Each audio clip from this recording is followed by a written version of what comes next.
The chambers of the Galactic Council stood silent as the message arrived. No one dared to speak. Across the luminous hall of crystal and alloy, ambassadors from 100 worlds stared at the single line of text that flickered on the central display. Transmission origin, Sol system. Status, terminated. The words hung there like a ghost. The Council had delayed the session for too long. For years they debated sanctions, trade restrictions, and containment protocols regarding the Terrans. Now it no longer mattered. Humanity had vanished. The representative of the Andrew species finally broke the silence. His tendrils trembled as he spoke. How can an entire species simply disappear? Their colonies spanned 12 sectors, no one answered. The chair of the council, an elder being named Orion, adjusted his breathing mask and looked across the chamber. "We were warned," he said. "They told us they would leave if we continued to interfere. We thought they were bluffing." Records played back the last message from Earth. It was simple, short, and unnervingly calm. A woman's voice had spoken on every frequency the council used. "We gave you time. We asked for peace. You gave us restrictions, accusations, and fear, so we are leaving. Don't follow us." The message ended there. No threats, no anger. Just that eerie stillness that humans had perfected in moments when others expected rage. The council had laughed at first. The humans, after all, were known for dramatics. They had come from a world of storms and struggle, of wars turned to unity. Their rise had been meteoric, unpredictable, even inspiring. Yet to the council, they were still considered the newest and least disciplined members of the interstellar community. When the humans began expanding beyond council-approved sectors, the complaints poured in. "They build without permission," said one envoy. "They modify ecosystems," said another. The council met, voted, and issued restrictions. Humanity ignored them. Then came the embargo. No fuel shipments, no trade routes, no diplomatic access. The council believed this would break them. Instead, the humans smiled, thanked them for the reminder to be self-sufficient, and vanished from known space. Now, 3 decades later, all records of human activity ended abruptly. Stations left abandoned, colonies empty, ships derelict and drifting. Even Earth itself was gone from its orbit, replaced by a sphere of quiet light that emitted no energy the sensors could read.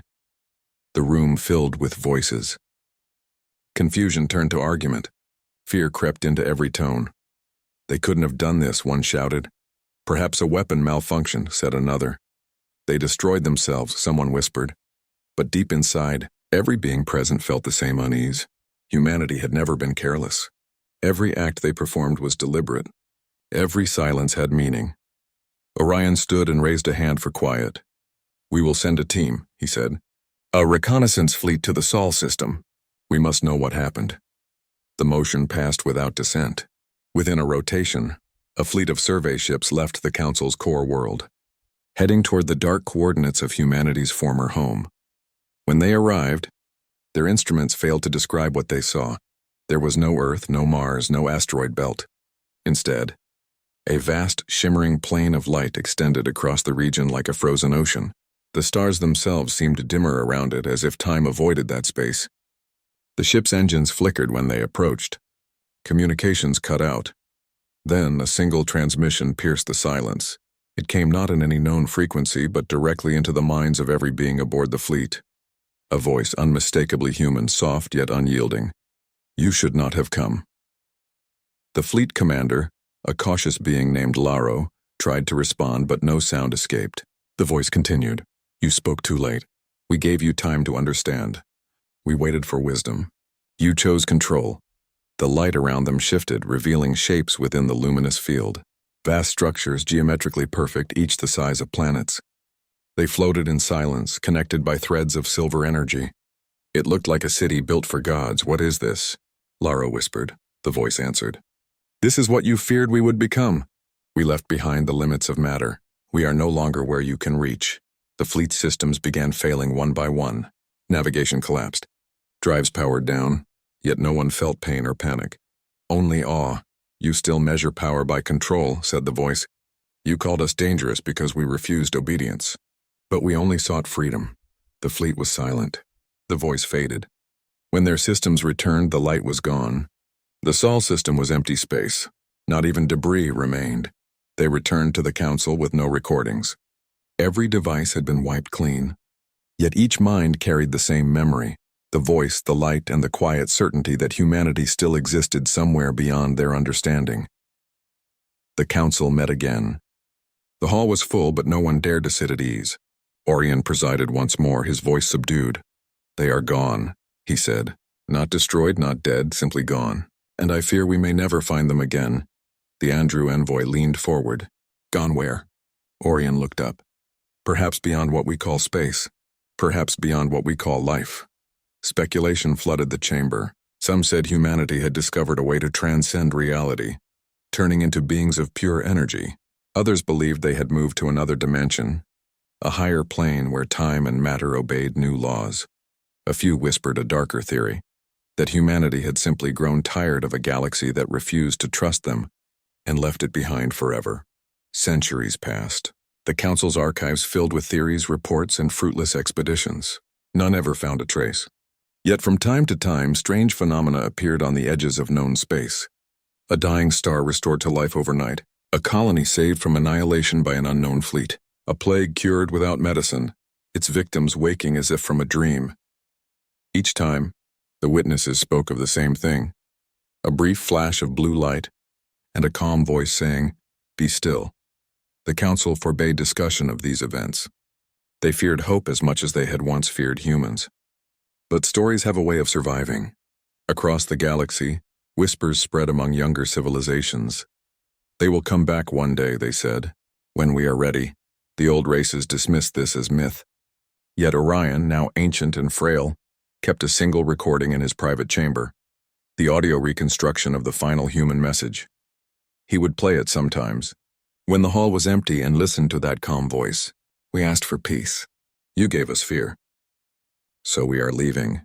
Don't follow us." He would sit in silence, remembering the look in their eyes during those early council meetings. Humans had been passionate, unpredictable, and endlessly curious. They were the only species that laughed at the impossible. The only ones who turned mistakes into art. Now they were gone, and the galaxy felt smaller. One evening, as Orion drifted into restless sleep, he dreamed.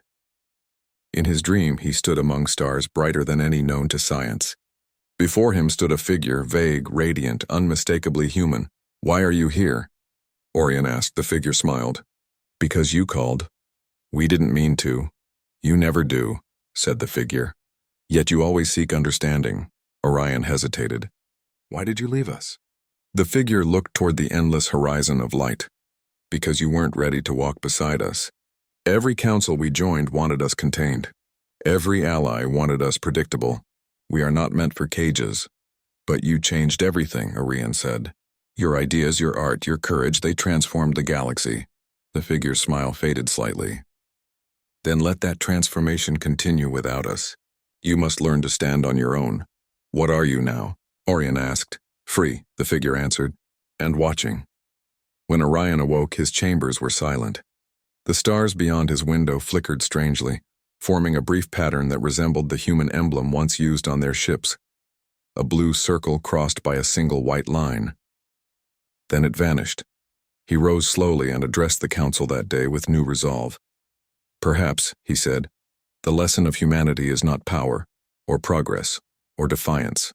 It is choice." They chose to leave rather than to rule. They chose silence over submission, and in doing so they reminded us of what freedom truly means. The council fell silent. No one argued. From that day forward, the old policies of control and sanction began to crumble. Civilizations once at odds began to cooperate, not out of fear, but out of longing, for the sense of purpose humanity had left behind. Generations passed. The legend grew.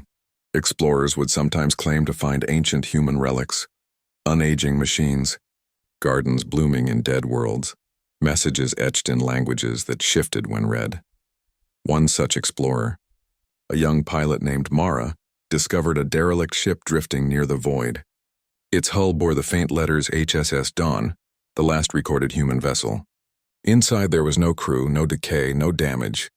Only a single console still active after all this time. When she touched it, a message appeared. "To whoever finds this, we have gone far but not forever. If you have learned to listen instead of command, then you are ready to follow. Look for the quiet between the stars. The console powered down. Mara looked out the window and saw the stars ripple for a moment, as if the universe itself had taken a deep breath. She returned to the council and reported what she found. Many dismissed it as a malfunction, but some believed. The stories spread again, and somewhere beyond the reach of galaxies a great fleet moved through silent light. Ships of human design, yet unlike anything known before, glided through dimensions untouchable.